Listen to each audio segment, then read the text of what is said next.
No podemos negar que Marvel Comics ha cometido varios errores importantes, aunque también muchos aciertos. En el caso del MCU, podríamos decir que están cometiendo muchos de esos errores que se mandaron en los cómics. Y aunque sea por hoy, vamos a dejar de lado todo lo que podemos llegar a pensar de la inclusión forzada y de esas cosas, y nos vamos a enfocar en otras. Ya sabemos que se puede ser perfectamente inclusivo y tener estas políticas en dichas producciones e igualmente entregar películas y series de una calidad, bueno, aceptable dentro de todo, sí, que cumplen y que puedan llegar a ser entretenidas. Así que creo que no es ninguna novedad afirmar que el MCU de Disney ahora está cometiendo el mismo error que se mandó Marvel Comics en su época. Un error que evidentemente se está viendo traducido en fracasos en taquilla y en sus series de Disney Plus, que no llaman a casi nadie. Marvel ya no es lo que era y hoy toca indagar sobre este tema. Muy buena gente, espero que les esté yendo muy bien. Borja de nuevo por aquí como siempre acompañado de Holly. Hola, ¿qué tal? Veamos, para que nos hagamos una idea y entiendan lo que queremos decir. Para poder ver, disfrutar y entender completamente Vengadores Endgame, teníamos que ver 21 películas previas, lo cual es una tarea bastante considerable que lleva un tiempo muy prudente y puede terminar agotando de sobremanera. Aunque es entendible, la película estaba hecha con esa intención y no hay problema con eso en cierta medida. Las películas anteriores salieron con una buena cantidad de espacio entre ellas para poder ir descansando de tantos superhéroes y permitir disfrutar cada una de estas de manera individual. Pero tengamos en cuenta un detalle importante: cuando lleguemos a Secret War, entonces tendrías que haber visto en total unas 39 películas y 14 series de Marvel para terminar de entender absolutamente todo lo que está pasando y no quedarte básicamente con cara de boludo, con cara de what the fuck, cuando pasa algo que no tenés ni la menor idea de qué se trata. Es una tarea demasiado pesada para la mayoría de las personas y recordemos que estas franquicias en el cine y en el mundo de las series, guste a quien le guste, las mantienen en su mayoría el público casual. Entonces, si los rumores de Secret Wars se terminan por hacerse realidad, entonces van a aparecer personajes nuevos, varios personajes nuevos, entre los que se incluyen los personajes de Fox y los de Sony, que tendrían un papel en dicha película. Esto se traduce en que también tendríamos que ver dichas películas para entender todo a la perfección, o una especie de resumen express en YouTube de 4 horas, como quieras.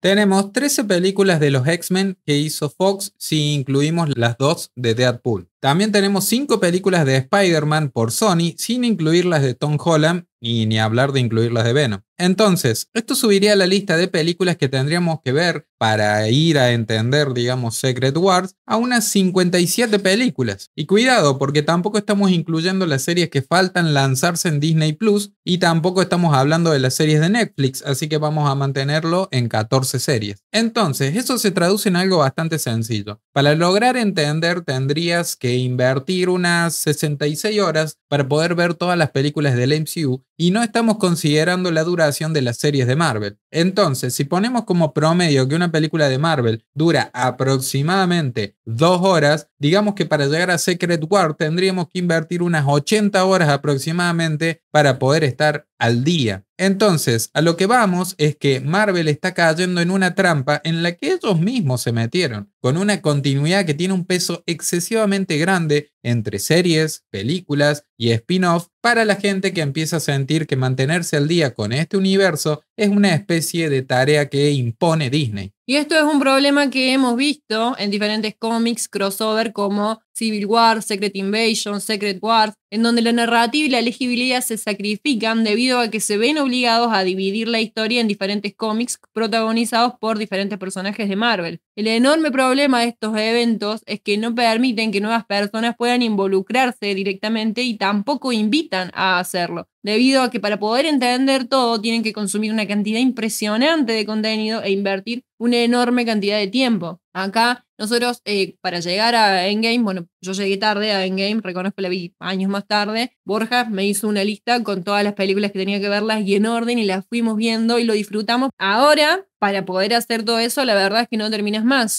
Es una cantidad excesiva de películas Y series. y series. Bueno, ni hablar la serie, es como que encima tenés que ver todo y acordarte, o por lo menos lo más importante, de qué es lo que pasa en cada una, justamente para después llegar a ver Secret War y entender qué es lo que está pasando. Entonces, ¿cómo carajo se soluciona esto? Bueno, creo que algo muy importante hubiera sido cerrar el círculo en Endgame de manera definitiva con la mayoría de personajes, presentando levemente a algunos nuevos, los que iban a seguir básicamente la batuta, y dándole desarrollos a estos en otras películas. Veamos, en Infinite War vimos a Wanda sacrificar a Visión, lo vimos sufrir la pérdida del amor de su vida 2 veces. El problema es que después lo desarrollan a todo lo que le quedó a Wanda, todo el trauma que le quedó a Wanda, lo desarrollan en una serie aparte en Disney Plus. Y cuando aparece en la segunda película de Doctor Strange, ya aparece básicamente como una desquiciada, una villana. Y cualquiera que no hubiera visto las series, y tampoco tiene por qué en realidad, quizá le gustan solamente ver películas o lo que sea, o quizá no se quiere saturar con todo esto, no entiende un carajo al final del día. Y ese es otro problema más que tiene que enfrentar Marvel. Lo que deberían hacer en el caso de las historias crossover, para mí, es reducir y limitar el número de personajes que aparecen en dicha historia. Ya sabemos que añadir demasiadas cosas terminan abrumando a la gente. Adicionalmente, algunos personajes deberían quedarse únicamente en el cine y no pasar a las series y viceversa. La idea para nosotros sería limitar la cantidad de personajes que aparecen en la pantalla, aunque sea por un buen tiempo, ir desarrollando de a 2 o 3 personajes como máximo por película, poco a poco, hasta luego, bueno, presentar un grupo no demasiado numeroso en un crossover. Vimos en Iron Man que no solo se estaba desarrollando Tony Stark, sino que también lo hacía Viuda Negra y Máquina de Guerra, por ejemplo. En Thor vimos justamente a Thor y a Loki. No sé si se entiende qué es lo que quiero decir, cuál es el punto. Marvel podría adoptar una fórmula de dividir a los diferentes Vengadores en diferentes subfacciones. Podríamos tener un equipo callejero de Vengadores como Spider-Man, Daredevil, incluso meterle a Miss Marvel y a la mierda, que se enfrenten a personajes interesantes pero no tan poderosos como Kingpin, por ejemplo. Por otro lado, quizás tener a algunos Vengadores mágicos como Doctor Strange, Wong y la Bruja Escarlata que se enfrenten a otros enemigos, otros villanos, por ejemplo como Kang o Mephisto. Entonces, de esta manera estarías reduciendo de forma considerable esa barrera de entrada al MCU, porque no le estarían exigiendo a las personas que vean todas las películas, solo las que tienen aquellos personajes que les interesan. Y bueno, los que son muy fans igualmente tendrían la posibilidad de ver absolutamente todas y listo, están todos felices. Marvel tiene que enfocarse en los fanáticos casuales que necesitan ayuda para mantenerse al día. Le guste a quien le guste, los fans más dedicados van a estar ahí siempre. Y cuando digo enfocarse en los fans más casuales, no significa hacer tramas o películas más berretas. Significa que todo ese tipo de películas, ¿sí? Todo ese tipo de películas, de series, lleven una organización. Hace falta eso, hace falta un nivel de organización que sea realmente estricto. Tener una ruta demasiado clara para dónde dirigirse desde un principio. Tomarse el tiempo necesario para plantear ideas que permitan que diferentes producciones se mantengan por sí solas, pero que a la vez puedan funcionar unificadas. Contarlas de una manera que dichas producciones sobrevivan de forma individual, pero que a la vez, cuando vos las ves completamente, entendés que una va atrás de otra y todo va tomando sentido. Señores, lo mismo que hicieron antes. Manteniendo la simplicidad, pero a la vez la espectacularidad, sé que no es algo fácil de llevar a cabo, pero después de todo, si lo consiguen, también conseguirían evitar que todo el MCU se venga abajo y después de todo, al final del día, bueno, es básicamente su trabajo. En fin, gente, hasta acá el video. Si te quedaste hasta el final, muchísimas gracias. Si te gustó, déjanos un me gusta que nos ayuda un montón y un comentario que como siempre es muy bien recibido. Suscríbete, no seas rata y sin mucho más que decir, nos despedimos. Chau, chau.